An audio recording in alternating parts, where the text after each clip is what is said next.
जैसे कि फ्रेंड्स मैंने खाली आपको इतना बताया था कि माफिया ने मेरे को बाइट कैसे किया था और कैसे मैंने केट के जो बेबी को बचाया था। और मैंने आपको ये भी बताया था कि अब मेरी फैमिली के हाथ में डिसीज़न है इसे रखने ना रखने का, जो भी है। तो उसके आगे की जो कहानी वो मैंने आपको नहीं बताई थी। और जैसे कि इस वीडियो में काफ़ी लोग कमेंट भी आए थे कि आपने फिर कैसे माफिया को रखा, आपकी फैमिली कैसे राजी हुई माफिया को रखने के लिए, और आपकी फैमिली के रिएक्शन क्या था। तो वही मैं सब आपको इस वीडियो में बताने वाला हूँ। जैसे कि आपको पता होगी यही लोकेशन थी जहाँ पर माफिया ने मुझे बाइट किया था। यहाँ पर कैट का बेबी था जो मैंने उसे बचाया था। और आप यकीन नहीं मानोगे, जो आपको जितना भी फर्श दिख रहा है यहाँ पर, ये पूरा पूरा ब्लड में सन गया था, पूरा पूरा जहाँ तक मैं नीचे गया था पूरा, मतलब कि खून रुक ही नहीं रहा था मेरा। तो पूरा का पूरा एरिया खून से हो गया था, बिल्कुल ऊपर ही छत भी है और नीचे भी जितना भी था। तो एक मिनट में आपको अपने हाथ की कंडीशन दिखाता हूँ, आपको जब यकीन होगा। जैसे ही मैं आपको अपने हाथ की कंडीशन दिखाता हूँ, देखो एक भी ऐसा जगह नहीं है जहाँ माफिया का दांत ना गड़ा हो हाथ पे। और उस टाइम मुझे इतना ज़्यादा पेन होता, लग रहा था किसी ने मेरा हाथ ही काट दिया हो। बहुत ही ज़्यादा ब्लड निकला था यार। कुछ लोगों को यार यकीन नहीं हो रहा था, जैसे कि मैंने उस वीडियो में बताया था माफिया ने मुझे बाइट कर लिया। कुछ लोगों को यकीन है, तो कुछ ने ऐसा कमेंट भी किया था खाली इसने व्यू के लिए बस ये दिखावा किया। तो यार मैं बिल्कुल भी दिखावा क्यों करूँगा, क्यों अपने डॉग को बदनाम करूँगा यार। जो चीज़ थी वही मैंने आपको बताई थी और आपको अब यकीन हो गया होगा। जो देखो हाथ ही करके कंडीशन अब तो फिलहाल सही हो गया। उस टाइम तो यार देखा भी नहीं जा रहा था उस टाइम मेरा अपने हाथ को।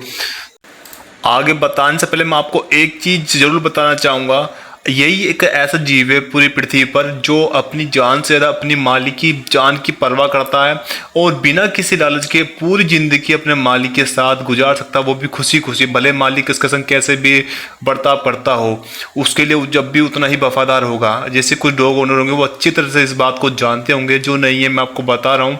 और गाइज जैसे कि मैं आपको बताता हूँ उस टाइम पर हुआ क्या था। जैसे जब इसने मेरे को बाइट कर लिया था, मैं नीचे आता, ये आपने देखा होगा। जैसे कि नीचे जो बाइक पार्क होती है उसके नीचे डर के मारे दुबक गया था। इसे भी फील हो चुका था कि हाय मैंने काफ़ी बड़ी गलती करी है। और आपको पता होगी अच्छी तरीके से जो माँ का जो हृदय होता है वो बहुत ज़्यादा कोमल और बहुत ज़्यादा पवित्र होता है।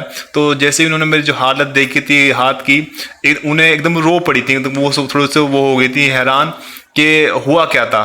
तो उन्हें पूरी बात पता नहीं थी। वो सबसे पहले तो वो मुझे डॉक्टर के पास ले गई और डॉक्टर पर जो इलाज करवाया। और जैसे ही कुछ लोग उसमें कमेंट भी कर रहे थे कि कभी भी डॉग बाइट करता है उस पर पट्टी नहीं करते, परंतु उस टाइम पे स्थिति कुछ ऐसी थी कि जो ब्लड था वो रुकने का नाम ही नहीं ले रहा था। तो डॉक्टर ने उसी के देखते हुए पूरे हाथ पे पट्टी कर दी थी, क्योंकि ब्लड रुक नहीं रहा था उस टाइम पर। और मेरे पूरे हाथ पर माफे के दांत अंदर तक गड़ चुके थे। उस टाइम खाली बस मेरे दिमाग में बस एक ही बात चल रही थी, अगर मेरी जगह कोई और होता तो भाई साहब क्या होता उसका अंजाम मुझे नहीं समझ आता। मतलब कि यार जब माफी ने मुझे बाइट करा था वो भी गलती से कहता और उसने काटते मेरे को छोड़ देता, जब जाकर इतना खतरनाक मेरे हाथ का हाल हो गया था। अगर ही किसी को बाहर वाले को बाइट करता तो उसका तो भाई बहुत ही बुरा, क्या बताऊँ यार क्या होता क्या नहीं होता यार, वो तो ऊपर वाले को ही पता है। तो मैं बहुत ज़्यादा डर गया था अंदर तक कि इसकी जो बाइट देखकर।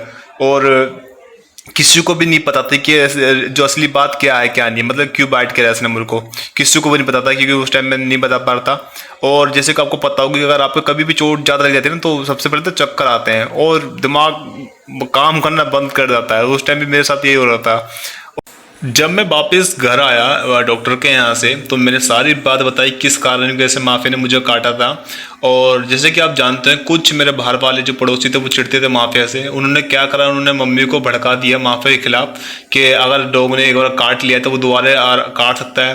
कहते हैं कि अगर कुत्ते के मुंह हल्का सा खून लग जाता है इंसान का तो वो दोबारा काट सकता है। एक पता नहीं कौन कहता है यार ये बकवास चीज़ें को। तो मम्मी को इस तरह से भड़का देता और यार मम्मी बहुत ज़्यादा डर चुकी थी उस टाइम पर। और मैं आपको बताना चाहता हूँ, परंतु मेरे जो बड़े भाई हैं जो फादर थे वो सख्त खिलाफ थे माफिया को छोड़ने के लिए, परंतु मेरी मम्मी के मन में ये गलत वहम डाल दिया था। तो ये वहम को दूर ही नहीं हो रहा था। मतलब बस मैंने कुछ बताया जिससे कि मम्मी जी को काफ़ी ज़्यादा यकीन आ गया था और उन्हें अपनी गलती का एहसास भी हुआ था। मैंने बस ये बताया था कि आज आप बाहर वालों की बातों में आकर गलत डिसीजन लेने की सोच रहे हो, अगर उसकी जगह हम होते, हमसे कुछ गलती हो जाती तो कल आप हमें छोड़ देते क्या। आपने ऐसे जो परवरिश करी है एकदम अपने बच्चे ही तरह करी है। और बस अंतर क्या है कि अब बस ये बोल नहीं सकता, फीलिंग तो इसमें हम जैसी ही है ना। मतलब कि हम भी तो आपको चाहते हैं, पर वो हमसे कई गुना ज़्यादा आपको चाहता है। और जो भी इसने किया वो गलती से किया है, और आपको तो सबसे ज़्यादा भरोसा होना चाहिए इसके ऊपर, क्योंकि आपने इसके बचपन में सबसे ज़्यादा केयर करी है।